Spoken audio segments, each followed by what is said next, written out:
نحمده ونصلي على رسوله الكريم اما بعد فاعوذ بالله من الشيطان الرجيم بسم الله الرحمن الرحيم اتل ما اوحي اليك من الكتاب واقم الصلاة ان الصلاة تنهى عن الفحشاء والمنكر ولذكر الله اكبر والله يعلم ما تصنعون آمنت بالله صدق الله العظيم۔ میرے قابل صدر احترام محترم عزیز و دوستو بزرگ، اللہ تبارک و تعالی نے انسان کو روزی کمانے کا حکم دیا ہے، لیکن کمائے گا انسان اپنی مرضی سے، لیکن اس کمائی ہوئی روزی کا کھلانا اور پلانا اللہ تعالیٰ نے اپنے ذمے لے لیا ہے کہ تو کما چاہے جتنا کما لے، لیکن اپنی ذات پہ تو اتنا ہی لگائے گا جتنا تیرے رب کے حکم میں ہوگا۔ اور انسان کو اللہ تبارک و تعالیٰ نے اپنی اطاعت اور اپنی عبادت کا پابند بنا لیا ہے۔ اکثر علماء کے نزدیک یہ بات ہے کہ نماز عبادت کے اندر سب سے اللہ تعالیٰ کے یہاں جو اہم ترین عبادت ہے وہ نماز کی عبادت ہے۔ اگرچہ بعض علماء کرام نے جہاد کو بھی افضل ترین عبادت قرار دیا ہے، لیکن راجح قول یہی ہے کہ عبادتوں میں سب سے اعلیٰ ترین اور افضل ترین جو عبادت ہے وہ نماز ہی کی عبادت ہے۔ اس کی کوئی ایک وجہ نہیں ہے میرے دوستوں، اس کی کئی وجوہات ہیں، اس لیے کہ نماز کو اللہ تبارک و تعالیٰ نے تمام کی تمام عبادتوں میں ایک امتیازی شان بھی عطا فرمائی ہے۔ آپ دیکھیں اللہ تعالیٰ کے جتنے بھی احکامات جناب نبی کریم صلی اللہ علیہ وسلم کی طرف اترے ہیں، جتنے بھی فرائض اور واجبات مجھ پر اور آپ پر لگائے گئے ہیں، وہ تمام کے تمام جبرائیل امین آسمان سے لے کر زمین پر آیا ہے۔ لیکن جب اللہ تبارک و تعالیٰ نے نماز کو فرض کرنا چاہا، جب اللہ تعالیٰ نے اس امت کو نماز کا تحفہ دینا چاہا، تو آپ صلی اللہ علیہ وسلم کو عرش پر اپنا مہمان بنا کر اور معراج کے موقع پر نماز کا تحفہ عطا فرمایا۔ اسی میرے دوستوں حدیث میں آتا ہے کہ جب نماز فرض ہوئی تو شیطان نے اتنی دردناک چیخ ماری کہ تمام کے تمام فرشتے جو ہے اس کے ارد گرد آ کر جمع ہو گئے اور پوچھنے لگا حضرت خیریت تو ہے؟ اتنی دردناک چیخ تو آپ کی کبھی نہیں نکلی جو آج نکل گئی۔ ارے کہا تمہیں پتہ نہیں، آج امت محمدیہ کو نماز کا تحفہ مل چکا ہے، اب یہ ہر سجدے ہر رکوع کے بدلے میں اپنے گناہوں کو معاف کرے گی، اور فرمایا آج کے بعد تمہارا یہی کام ہے کہ امت محمدیہ کے ہر شخص کو مسجد میں جانے سے روکنا ہے۔ میرے محترم عزیزوں، نماز وہ عظیم الشان عبادت ہے جو مجھے اور آپ کو مساوی اور برابری سکھاتی ہے۔ آپ دیکھیں جب آدمی نماز کے لیے صف میں کھڑا ہوتا ہے، پھر امیر ہو یا غریب ہو، کالا ہو یا گورا ہو، عربی ہو یا عجمی ہو، اونچے خاندان کا ہو یا نیچے خاندان کا ہو، جب نمازی نماز میں کھڑا ہوتا ہے تو حکم یہ ہے کہ ایک ہی صف میں سارے کے سارے کھڑے ہو جاؤ، اور ایسا نہیں کہ کھڑے ہونے کے بعد اپنے درمیان فاصلہ رکھو، بلکہ فرمایا کندھے سے کندھا ملا کر تم کھڑے ہو جاؤ، اس لیے کہ اب تک تو تمہارے درمیان امیری اور غریبی کا فرق تھا، لیکن اب تم جس رب کے سامنے حاضر ہونے جا رہے ہو اس رب کی نظر میں تم سارے کے سارے انسان ایک ہی اہمیت کے اور ایک ہی حیثیت کے حامل ہو۔ نماز میرے دوستوں اتباع سکھاتی ہے۔ آپ دیکھیں نمازی جب نماز میں کھڑا ہوتا ہے تو حکم یہ ہے کہ تجھے امام کی اتباع کے اندر چلنا ہے، امام کے ساتھ رکوع میں، امام کے ساتھ سجود میں، تیرا قومہ، تیرا جلسہ، تیرا تشہد، تیرا قیام سب امام کے ساتھ ہونا چاہیے۔ اگر کسی رکن میں امام سے آگے نکل گیا تو بھی نماز گئی، اور کسی رکن میں امام سے پیچھے رہ گیا تو بھی نماز گئی۔ میرے دوستوں اور بزرگوں، اسی طرح نماز مجھے اور آپ کو یہ درس دیتی ہے کہ ہم نماز کی باہر والی زندگی میں نبی کریم صلی اللہ علیہ وسلم کی اتباع کرنے والے بن جائیں۔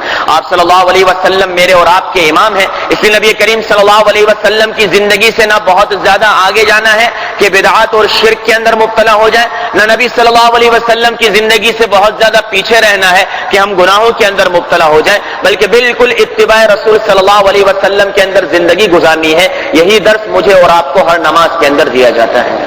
پھر آپ ذرا غور کریں تو 5 نمازیں ہیں، اس نمازوں کو اللہ تبارک و تعالیٰ نے انسان کی زندگی کے ساتھ ایک خصوصی مناسبت رکھی ہے۔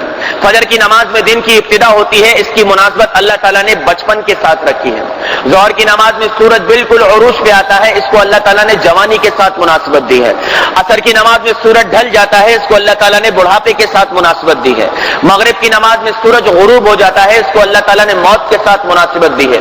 اور عشاء کی نماز میں سورج کا نام و نشان مٹ جاتا ہے، بالکل اندھیرا گھپ ہو جاتا ہے، اس کو اللہ تعالیٰ نے قبر کے اندر گل سڑ جانے سے مناسبت عطا فرمائی۔ میرے دوستوں 5 نمازیں اللہ تعالیٰ نے کیوں فرض کی ہیں یہ تو میرا رب ہی بہتر جانتا ہے، لیکن علماء کرام نے بڑا پیارا نقطہ لکھا ہے، فرماتے ہیں کہ انسان کو ما بعد الموت 5 طرح کی مصیبتوں کا سامنا آتا ہے۔ ما بعد الموت، مرنے کے بعد بھی انسان کو 5 مصیبتوں کا سامنا کرنا ہے۔ سب سے پہلے سکرات الموت یعنی موت کی سختی، دوسرے نمبر پر قبر کا عذاب، تیسرے نمبر پر میدان حشر، چوتھے نمبر پر پل صراط، اور 5ویں نمبر پر جنت کا دروازہ کھلوانا، ان 5 مصیبتوں کا مرنے کے بعد ہم میں سے ہر ایک آدمی کو سامنا کرنا ہے۔ اللہ کے رسول صلی اللہ علیہ وسلم کا فرمان ہے، جو 5 نمازوں کو اپنے وقت پر ادا کرے گا اللہ تعالیٰ یہ 5 مصیبتیں اس پر آسان فرما دے گا۔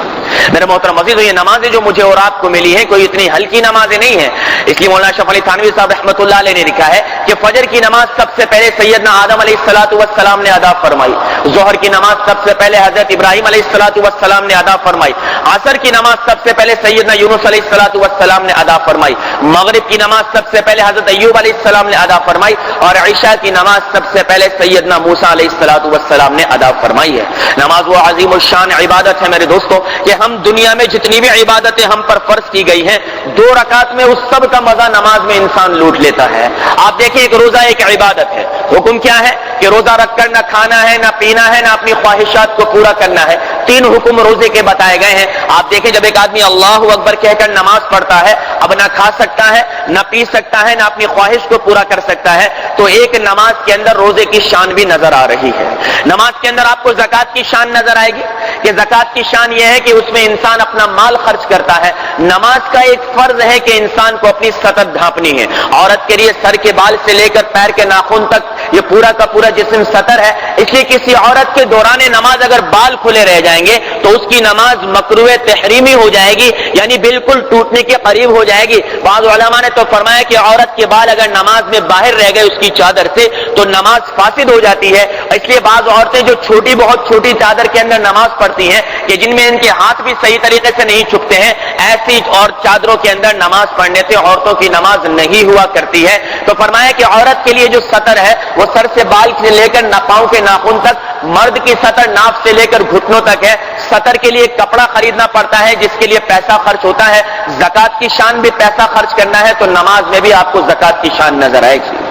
اسی طرح آپ کو زکات کے اندر جو ہے وہ اعتکاف کی شان نظر آئے گی۔ کل آ رہے نا ہمارے مہمان معتکف انشاءاللہ تعالی، تو نماز میں آپ کو اعتکاف کی شان نظر آئے گی۔ معتکف جب اعتکاف میں آتا ہے ایک جگہ محبوس ہو جاتا ہے، اب وہ نہ مسجد سے باہر جا سکتا ہے، نہ غیر ضروری طور پہ نہا سکتا ہے، نہ غیر ضروری طور پہ وضو خانے پہ بیٹھ سکتا ہے زیادہ دیر۔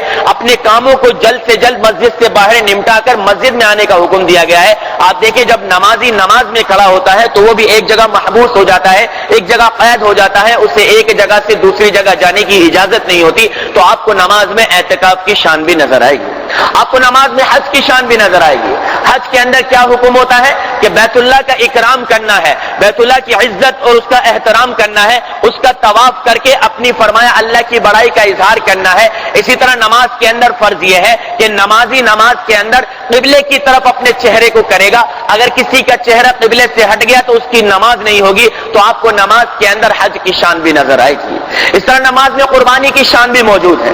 قربانی کے اندر انسان اپنے مال کو اللہ کے نام کے اوپر فرمایا کہ جانور کو ذبح کر کے اپنے مال کو اللہ کے نام پر لٹا کر اس بات کا اظہار کرتا ہے کہ نہ میری کوئی عزت نہ میرے مال کی کوئی عزت، تیرا حکم تھا کہ مال غریب کو دوں تو غریب کو دے دیا، تیرا حکم تھا اپنے خریدے ہوئے جانور کی گردن پر چھری پھیروں تو چھری پھیر دی، یعنی اپنے آپ کو مٹا دیتا ہے۔ اسی طرح نمازی جب نماز میں سجدے میں جاتا ہے اپنی عزت والی ناک کو اور اپنی عزت والی پیشانی کو اللہ کے قدموں میں رکھ کر اس کا اقرار کرتا ہے کہ تو عزت والا ہے اور تیرے آگے میں ذلیل اور بالکل گرا ہوا انسان ہوں۔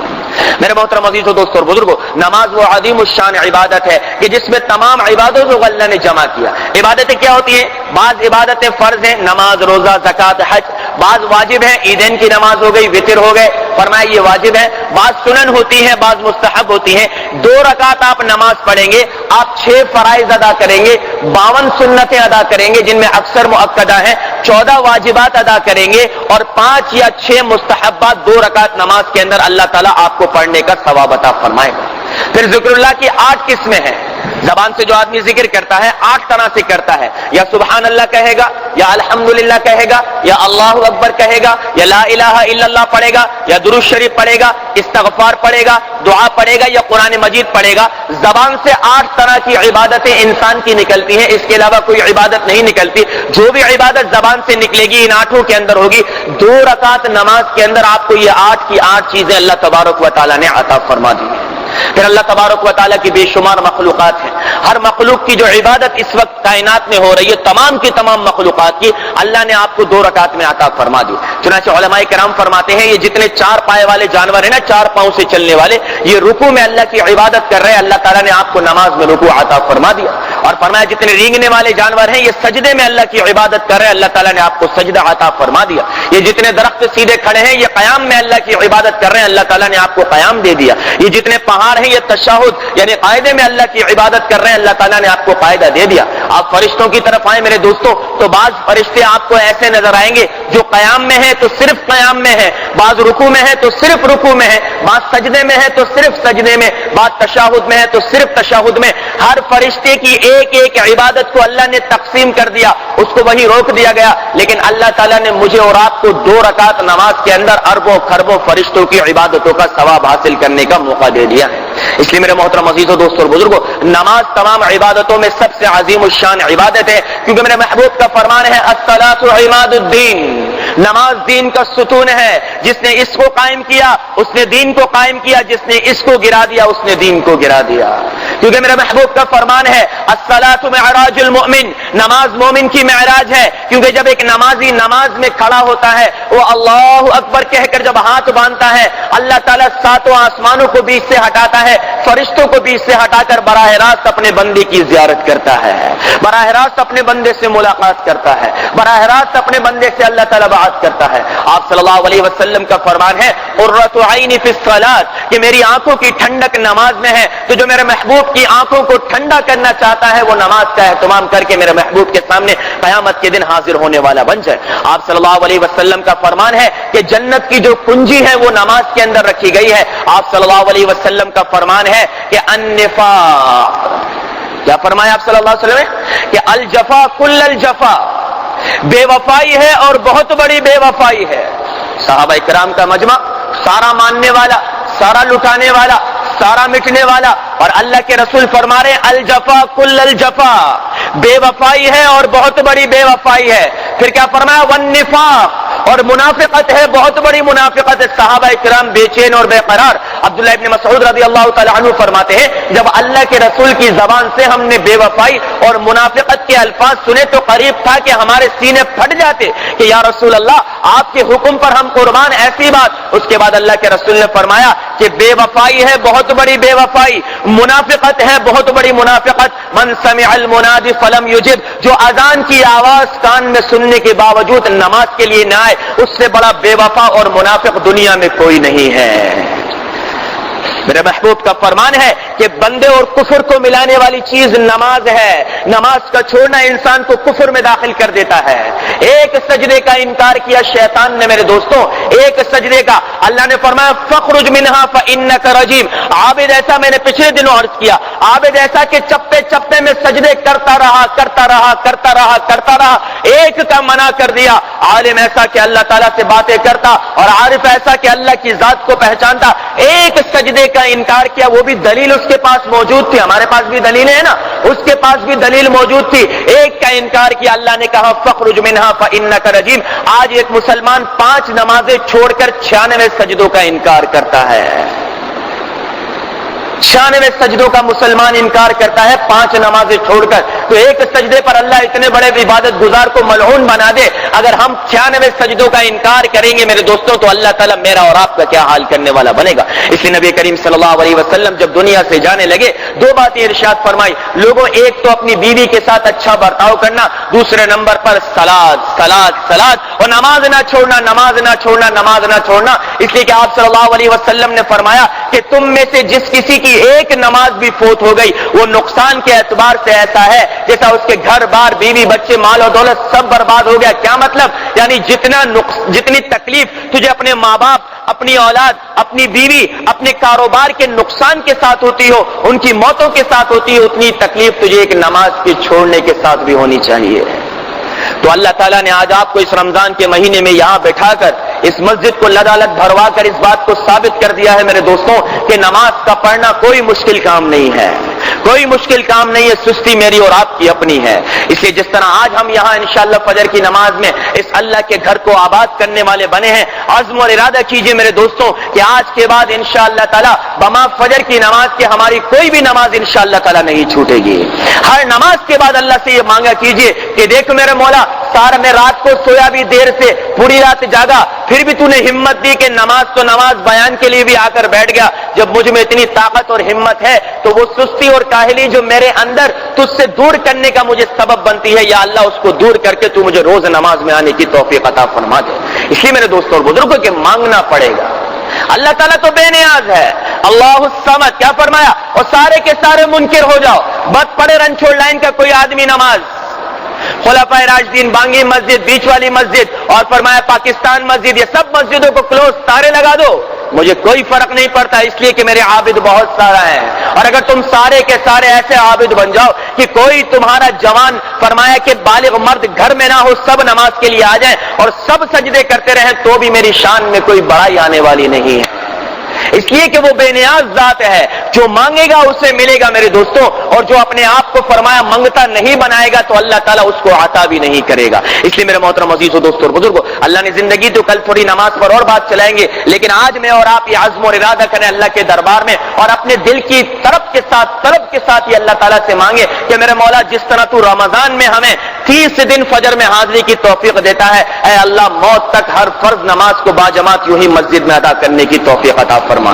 آپ دل کی سچائی سے مانگے میرے دوستوں، اللہ تبارک و تعالیٰ آپ کے حق میں ضرور فیصلہ کرے گا۔ اللہ تبارک و تعالیٰ ہم تمام کے تمام مسلمانوں کو موت تک اور حال میں نماز پر استقامت نصیب فرمائے۔ وآخر دعوانا ان الحمدللہ رب العالمین۔